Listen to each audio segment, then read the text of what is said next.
Não conheço o Wilson pessoalmente. Eu conheço, sobretudo, a partir dos seus romances e de sua poesia.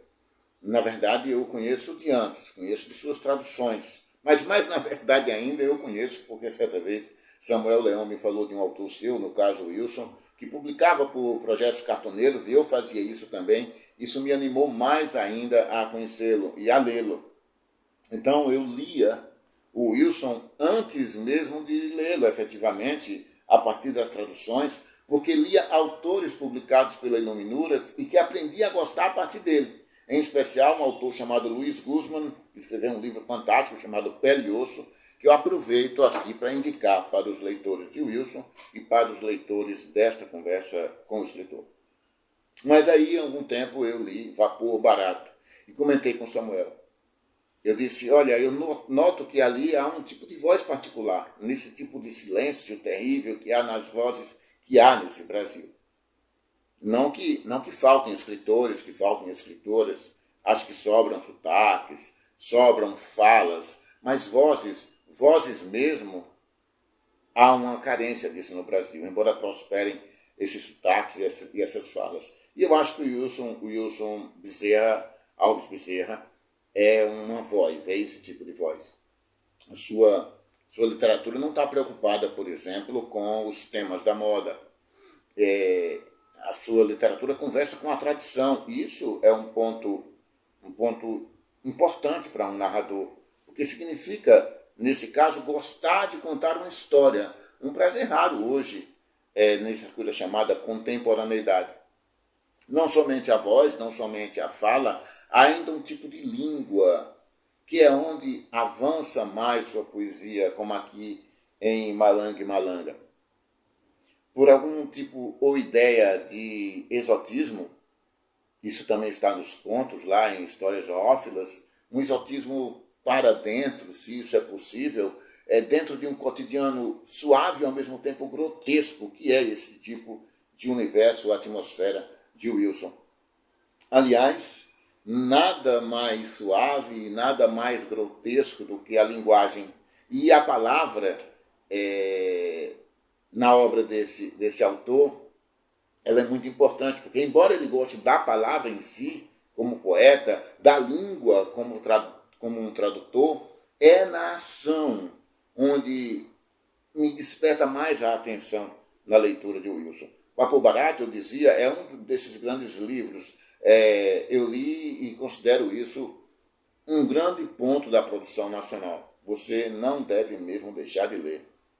Embora isso pareça, essas coisas da língua que eu estou falando, um tipo de coisa complicada, mas não. Neste caso, Vapor Barato é também uma denúncia de alguém sempre em trânsito, de algum tipo de exílio. Acho que essa palavra um verbete que funciona bem na obra de Wilson. Então, eu dizia, eu li Vapor Barato. Quero realmente que vocês leiam este livro. Acho que ganhou um jabuti com esse livro, o Wilson. Depois eu li A Máquina de Moer os Dias, a pedido da Iluminuras, e escrevi uma orelha para esse livro. Em algum momento no texto, eu menciono isso, um certo tipo de horror vácuo. Ou seja, os narradores de Wilson estão sempre buscando preencher o vazio e os abismos de suas vidas com a linguagem, sobretudo com a linguagem. E essa é um ponto também importante, tanto em Vapor Barato como aqui na Máquina de Moer os Dias. Esse livro, por exemplo, é sobre nossos pais, sobre nosso país, sobre um tipo de tempo que não passa, um tempo que une essas gerações de Kombis velhas e novas para ficar na publicidade, nesse Brasil velho de caboclo, de mãe preta e pai João, por exemplo. São personagens atribuídos pelo horror, esse horror que é a vida, dispostos em certos altos sufocamentos causados pela política, pela religião. Essa coisa da religião aparece muito lá nos seus contos. Enfim, no Romances Menos, mas enfim, a prisão que são todos esses dias, né?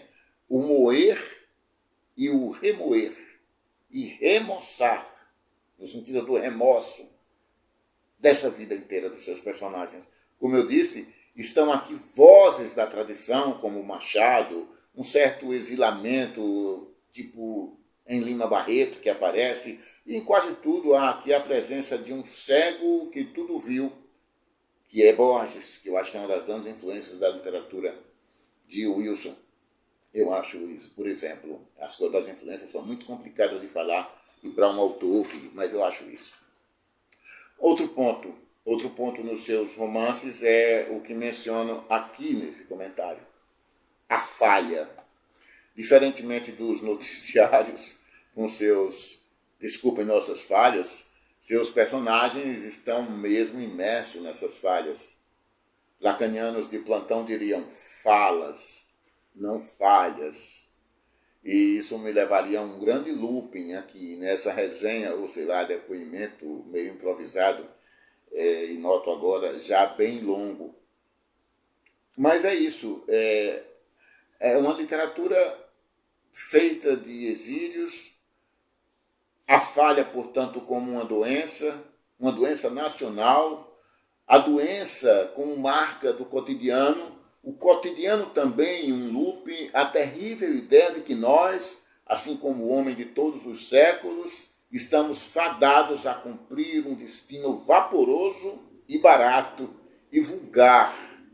E é disso que se ocupa verdadeiramente a grande máquina, que você pode chamar tanto de destino, como de Deus, como de diabo, ou simplesmente o homem.